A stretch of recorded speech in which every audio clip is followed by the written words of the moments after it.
ఇప్పుడు వేదాలలో, ఉపనిషత్తుల్లో, భగవద్గీతలో, ఖురాన్లో ఇలా ఎందులో చూసినప్పటికీ కూడా మానవత్వం కలిగి మనం అందరం కూడా కలిసి జీవించలేమా బ్రదర్? దేవుడు ఒక్కడే.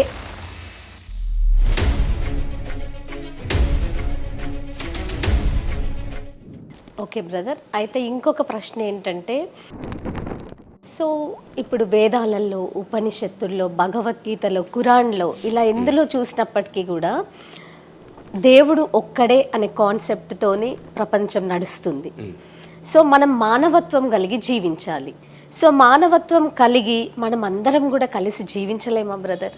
ఎందుకు ఈ ఒకరి మీద ఒకరము దూషించుకోవడాలు ఎందుకు? ఆ మానవత్వం అనేది లోపించడం వల్ల మనం సాటి వాళ్ళని ప్రేమించలేక దూషిస్తున్నామేమో అనిపిస్తుంది.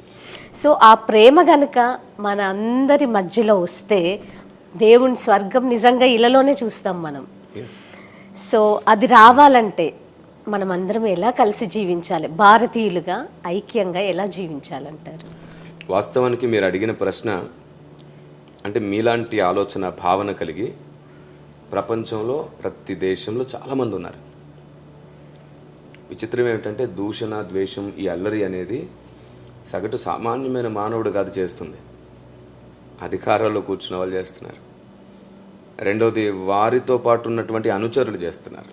అటు రాజకీయంగా కానివ్వండి, లేకపోతే థియాలజిస్ట్గా కొనసాగుతూ కొందరు బోధల పేరట దూషించడం కానివ్వండి, లేకపోతే బాగా చదువుకొని ఉండి అన్నిటిని అనాలిసిస్ చేయగలిగి ఇది తప్పు ఇది ఒప్పు అని మాట్లాడుతున్నప్పుడు వారి వల్ల కొంత మత ఘర్షణలు రావడం కానివ్వండి, ఇదంతా కూడా ఏంటంటే ఒక గ్రూప్ ఆఫ్ పీపుల్ అనమాట. అంతేగాని ప్రతి ఇంట్లో మనలాగా ఆలోచించే వాళ్ళు ఉన్నారు. అరే గొడవలు ఎందుకు, అందరం బాగుందాం అనుకునే వాళ్ళు ఎంతమంది లేరు? ఉన్నారు. ఇప్పుడు మనం గుర్తించాల్సింది ఏమిటంటే వివాదాలకు కారణమైనది ప్రతి చోట కొన్ని గుంపులే. ప్రతి గ్రామంలో ఒక గుంపు ఉంటుంది అంతే, గ్రామం అంతా గొడవ పడదు. ప్రతి చోట కొందరే గొడవ పడతారు, అందరూ గుంపుని బట్టి గ్రామానికి పేరు వస్తుంది చెడు అని. రాష్ట్రం కానివ్వండి, దేశం కానివ్వండి, ఒక గుంపు పోరాటం చేస్తుంది, ఒక గుంపు గొడవ చేస్తుంది, ఒక గుంపు పాడు చేస్తుంది, అందరికి అది వ్యాపిస్తుంది. అప్పుడు ఇంట్లో ఒక్కడు అలాంటి ఐడియాలజీతో నింపబడ్డా సరే మొత్తం ఊరంతా కూడా అలాంటి వాళ్ళు ఉన్నట్టే అని ఫీల్ వస్తుంది. ఈరోజు ప్రపంచంలో చాలా మందికి ప్రశాంతంగా ఉండాలని ఉంది. ఉగ్రవాదులుగా తయారైన వారి తల్లిదండ్రులు కూడా అయ్యో వాడు ఉగ్రవాదిగా మారకపోతే బాగుండని. సో ఇలా ఆలోచిస్తే ప్రపంచం అంతటికి అలాంటి రాడికల్ మైండ్ సెట్ లేదు. ప్రపంచంలో కొందరికి ఆ కొందరి వల్లనే మొత్తం ప్రభావితం అవుతుంది అనమాట. వాళ్ళలో మార్పు రావాలంటే రాదు. 100% రాదు అంటారా? డైరెక్ట్ గా చెప్తున్నాను, రాదు. ఎందుకంటే కొందరు ఉగ్రత కోసమే పుట్టారు. ఓకే, ఇప్పుడు వారిని మార్చకపోవడం మన చేతుల్లో లేదు. ఏమో సౌలును పౌలుగా మార్చినట్టు దేవుడు మారుస్తాడేమో కొందరిని. కానీ రాదు అని ఎందుకన్నానంటే కొందరు వాత వేయబడ్డ మనస్తత్వం గలవారు ఉన్నారు. వాళ్ళు మారరు, కానీ వారి వెంట వారి ఐడియాలజీతో వెళ్తున్న అమాయకులు మారుతారు. అందుకే చూడండి, ఎవరైనా క్రీస్తుని, బైబుల్ని వ్యతిరేకిస్తున్నా, నన్ను అవమానిస్తున్నా, ఏదైనా జరుగుతున్నా సరే నేను ఆ వ్యక్తిని రెస్పెక్ట్తోనే ఎందుకు మాట్లాడతానంటే ఆ వ్యక్తిని మాత్రమే కదా, ఆ వ్యక్తితో ఉన్నటువంటి గుంపుకు సత్యం చెప్పాలనుకుంటాను. ఆ వ్యక్తి చెప్తే మారడు. కొందరు అంటుంటారు, అన్న ఎందుకన్నా వాడు మారడు, వాడితో ఎందుకన్నానంటే వీళ్ళకి చెప్తున్నా, నేను అతనికి చెప్పట్లేదు, అతని వెంట ఉన్నటువంటి ఎందరో తమ్ముళ్ళు చెల్లెళ్ళు ఉన్నారు, వాళ్ళకి చెప్తున్నాను, వాళ్ళకి అర్థమవుటట్టు చెప్తున్నాను.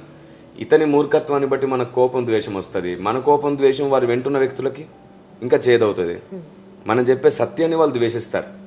కాబట్టి రెచ్చగొట్టేవాడి ముందు మనం రెచ్చిపోవడం కాదు, రెచ్చగొట్టినందుకు వాడి ప్రశ్నే మనకు ఆధారం అవ్వాలి అనేకులకు సత్యం చెప్పడానికి.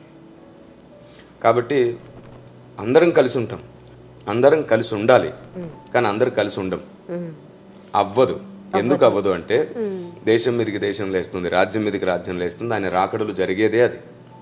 ఇప్పుడు మనం చేయాల్సిన పని ఏంటంటే ప్రపంచమంతా ఒక తల్లి పిల్లలై కలిసి ఉండాలనే కోరిక మనకుంటే మనం మాట్లాడినంత వరకు వివాదం లేకుండా మాట్లాడితే మన మాటను బట్టి దేశంలో కానీ, గ్రామంలో కానీ, రాష్ట్రంలో కానీ ఒకటవ్వవలసిన వాళ్ళందరూ ఒకటవుతారు.